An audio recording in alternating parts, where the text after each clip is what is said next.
Halo, selamat malam sahabat-sahabat Kicau Mania. Tidak lupa saya sarankan untuk jangan lupa sholat. Oke. Assalamualaikum warahmatullahi wabarakatuh.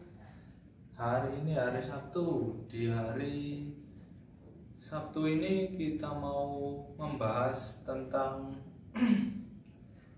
burung berkicau yang jenisnya anis merah.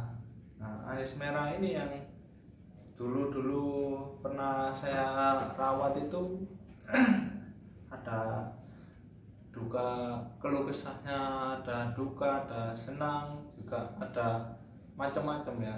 Nanti kita bahas di sini, di video ini kita mau menjelaskan tentang burung ini lebih detail, lebih akurat. Jadi inilah realnya kenyataannya seperti ini. Kita nggak tambah-tambahin, kita nggak kurang-kurangin ya. Saya bicara padanya. Yang suka silahkan komen, yang nggak suka juga nggak apa-apa. Kita nggak bilang berlebihan, tapi kita nggak munafik dengan keadaan gitu loh. Kan ada ya, saya tidak menjelekkan video-video lain di YouTube yang lain soal ini begini, ini ternyata kita terapkan di burung kita itu tidak cocok gitu loh. Nah, ini hal-hal yang ini kita mau bahas seperti itu. Tentang burung anis merah ini ada dua opsi sebenarnya. Ya, mungkin ada dua tipe, nanti kita bahas lebih detail. Nah, hari ini rencananya kita mau bongkar tentang anis merah gitu loh kawan. Jadi jangan lupa like, komen, dan subscribe di channel Jalur Ocehan. Kalau tembus 1000 subscriber baru saya buatkan baju ya untuk giveaway semua fans Jalur Ocehan. Ya, baik. Assalamualaikum warahmatullahi wabarakatuh. Kita buka di malam hari ini. Kita mau bongkar cerita tentang saya merawat burung anis merah mulai dari ombyokan sampai sekarang yang mulai mutasi bulu 80% ya. Jadi keluh kesahnya, cara merawatnya, minus apanya, kita mau bongkar di sini kawan. Oke. Langsung saja ke topik utamanya. Ini hal yang pertama harus kita miliki tentang burung anis merah. Hal yang pertama harus kita sabar, tenang, karena burung anis merah itu tipenya kalau tidak sesuai dengan keadaannya atau lingkungannya bisa tidak bunyi kawan gitu loh. Bisa malah macet. Nah, setelah mabung malah macet, terus bunyinya kapan gitu loh. Kalau sahabat kicau mania kan yang ditunggu kan kicauannya, namanya kicau mania juga kicauannya gitu loh kawan. Nah, kalau setelah mabung malah nggak ada bunyi, makanya banyak yang diposting, dijual itu banyak yang apa ya, istilahnya macetan gitu loh. Macetan terus cuma speknya ngeriwi, neratak gitu loh, nyiul lah gitu. Itu sebenarnya salah perawatannya. Pada dasarnya burung anis merah itu suka dengan gemercik air dan juga kegelapan. Yang ketiga, makanannya, EF-nya itu harus terpenuhi. Contohnya ada jangkrik, ulat hongkong, ulat kandang. Kalau saya sendiri, saya pakai jangkriknya pagi 3, sore 3, kadang pagi 4, sore 4, terserah. Kalau jangkrik itu tergantung burungnya sendiri mau makannya lahap atau tidak gitu. Kalau lahap ya kita tambahin, kalau enggak ya kita nggak tambahin gitu loh. Terus ulat hongkongnya kita pakai 1 sendok makan itu. Nah, itu saya taruh. Kalau hongkongnya, ulat hongkong itu minimal 3 biji kalau saya, 3 sore 3 pagi gitu. Kalau selebihnya kayak ada, kalau mungkin teman-teman punya ini apa, kroto ya. Kroto kan kalau di sini mungkin agak sulit cari kroto ya. Mungkin nggak tahu di tempat-tempat kawan-kawan ini seperti apa. Mungkin lebih mudah pencariannya. Oh om, saya di sini mudah untuk cari kroto om. Oh ya nggak apa-apa, itu bagus juga. Kalau kroto saya pakainya satu jumput aja, kecil aja. Kalau kroto ya, karena itu penunjang EF namanya juga anak-anak ya. Ibaratnya kalau kita punya anak kecil itu asupannya itu harus tercukupi lah. Kalau sudah besar ya wis biasa lah, nanti setelah mabung itu baru kita turunkan lagi EF-nya, kita atur di situ. Kalau masih anak kan kita setel agak tinggi dulu gitu loh. Nah setelah kroto baru cacing. Sebenarnya cacing ini kesukaan burung anis merah. Tidak hanya burung anis merah ya, saya rasa saya pakai cacing ini, saya pakai semua burung saya. Ada yang kacer suka, murai juga suka, banyak, hampir semua burung saya kasih cacing gitu loh.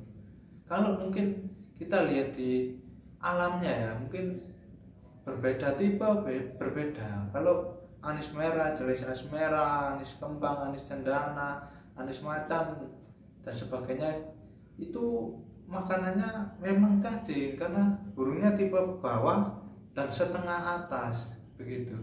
Nah kalau seperti kacer itu mungkin di alamnya itu makan set gitu loh, makan ulat-ulat kecil-kecil itu seperti ulat kandang juga. Terus murai batu itu mirip-mirip dengan kacer itu sebenarnya, namanya juga burung rawa-rawa. Jadi kalau anis ini sebenarnya semi rawa, lebih ke air terjun lah, burung air terjun. Mirip dengan pelatuk bawang, cuman berbeda caranya, berbeda tipenya. Nanti kita lihat nanti video selanjutnya tentang pembahasan kacer dan murai batu. Nah itu dulu makanan anis merah. Terus yang kedua ini kandangnya harus bersih bos, gitu loh. Kenapa saya bilang kandangnya harus bersih? Walaupun awalnya saya masih mencari-cari ya, ini kandangnya saya bikin kotor dulu atau bikin bersih selalu gitu loh. Tapi kalau setelah lambat laun saya memahami karakter burung ini, saya mempunyai setelan tersendiri gitu loh. Kalau saya pribadi ya, harusnya kita melihat keadaan burung bos gitu loh. Kenapa kalau kita harus lihat keadaan burung, kok burung ikut kita tuh nggak bisa, karena burungnya kita nggak tahu cara mereka bicara kan. Mungkin kapan burung itu minta panas, minta didinginkan, kita nggak tahu. Kalau tahunya kita kan, kita sebelum berangkat kerja kita panaskan dulu, dijemur, terus diangin-anginkan kan gitu. Kalau di alam liar kan burung kan bebas, setelah ingin dia mandi atau dia pengen ke berjemur atau pengen sembunyi kan, kita tidak tahu, tidak bisa ditebak. Nah kalau burung ikut kita ya otomatis burungnya harus paham karakter kita gitu loh. Kan kita tidak semua burung ya, tidak semua burung itu paham dengan karakter kita gitu loh. Nah seperti itu sob. Yang ketiga ini tidak kalah penting, tentang cara perawatannya itu. Kalau saya bilang yang seperti di pertama tadi, kalau burung ini tipenya tipe dingin, bukan tipe panas gitu loh. Itu yang membuat banyak kicomania tidak tahu. Jadi asal ditaruh saja, jangan disamakan sama burung cucak hijau, jangan disamakan seperti burung jalak uret, jalak kebo yang tipenya agak semi panas. Burung anis merah ini sebenarnya burung tipe dingin, entah percaya atau tidak, tapi disitulah kuncinya sebenarnya. Burungnya itu burung tipe dingin. Kalau selesai dijemur tidak usah lama-lama, berapa menit saja, nanti masukkan lagi di tempat yang agak-agak gelap tapi ada penerangannya lah. Di situ dia akan mulai retak, nyiul, dan seterusnya begitu. Oke, langsung kita bahas di video yang selanjutnya. Ini tidak kalah penting juga ini sob. Nah, kenapa saya katakan seperti itu? Banyak saya menonton di video-video yang lain itu ada beberapa hal cara memilih anis merah ombyokan gitu loh. Sebenarnya saya juga loh kok seperti ini begitu loh kawan, tidak sesuai dengan realita di lapangan begitu loh. Kan ada orang yang bilang seperti ini, oh burung yang ada di ombyokan itu rata-rata betina semua, kalau yang jaminan jantan itu harganya pasti mahal. Lihat, tergantung juga namanya juga penjual burung kan otomatis sudah terbiasa dengan burung, jadi paham semua tentang burung mana yang sekiranya jantan, mana sekiranya betina gitu kan. Nah, ada juga yang burung apa ya, mungkin ini yang baru saya ulas ya di sini ya. Sebenarnya ada dua tipe burung anis merah ya. Yang satu mungkin kalau masih anak kan kita bisa menerawangnya di sini. Ada yang satu sayapnya agak kebiruan, yang satu agak kehitaman begitu loh. Yang kebiruan sama kehitaman. Nah, yang dua-duanya ini yang membuat para kicauania yang mau beli burung ombyokan itu ragu-ragu. Kalau melihat video yang lain ya, mohon maaf saya bukan menjelaskan video-video yang lainnya, para suhu yang lainnya. Jadi ada dua tipe. Jadi burung saya yang saya pelihara ini saya ulas satu persatu. Yang berwarna biru di sayapnya, gitu kan.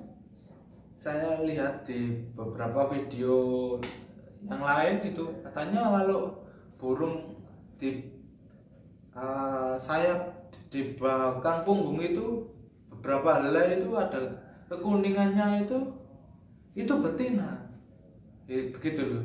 Nah, itu salah, itu mohon maaf itu salah. Menurut saya itu salah besar, bukan seperti itu. Nah, yang satunya lagi nanti kita jelaskan di sini. Yang burung yang berwarna agak kuning-kuningan kotor itu betina, itu tidak benar sekali begitu loh. Kalau menurut saya pribadi, saya membeli burung itu kita lihat kartu rangganya dulu begitu ya. Kalau mau beli ombyokan itu kita lihat dulu dari pertama. Kalau saya pribadi saya lihat dari kakinya dulu. Kalau kekunya keluar dan kehitam-hitaman dan yang kram banget lah, itu arahnya ke jantan. Satu. Yang kedua, kakinya bagaimana kakinya anis merah jantan itu? Seperti begini ya bos, begini ya, ini agak begar begini cangkerannya. Kalau lurus begini, ini betina. Kalau agak ngunci begini, agak rapat begini, nah ini jantan. Begini, agak ngunci begini, ini jantan. Yang ketiga, bulu di ekor itu tidak bisa dibohongi bos. Bulu di ekor kalau jantan itu pasti berwarna putih, kalau betina agak kekuning-kuningan. Kalau trotol itu masih sulit. Yang keempat, bulu pada badannya bos. Badannya sini kalau jantan sama betina itu sebenarnya sedikit berbeda. dari segi posturnya juga kita harus memilih yang agak memanjang begini bos. Karena apa? Karena kalau lehernya begini nanti dia nelernya itu bisa enak begitu, bisa panjang. Kalau lehernya pendek cuman begini-begini saja bos ya. Kalau panjang bisa ya begitu loh bos, bayangan saya seperti itu. Yang keempat itu dari segi alis di belakang mata ini, kalau panjang positif jantan, kalau pendek positif betina. Yang kelima matanya bos, kalau matanya melotot dan keluar lebih besar, jantannya juga lebih kuat begitu. Segi paruh, kan ada yang bilang paruhnya harus tebal, paruhnya harus begini, bentuknya begini. Kalau menurut saya itu salah besar. Kalau paruh memang kita lihat harusnya simetris, bagaimana ya, seperti ini kalau menurut saya. Nah kalau ada yang ceper gitu, ceper begini, ceper itu volumenya kurang. Kalau seperti ini bisa tembus bos. Kalau digantangan seperti ini bos ya. Lalu lubang hidungnya, kalau lubang hidungnya lonjong ini lubangnya, jantan bos gitu ya.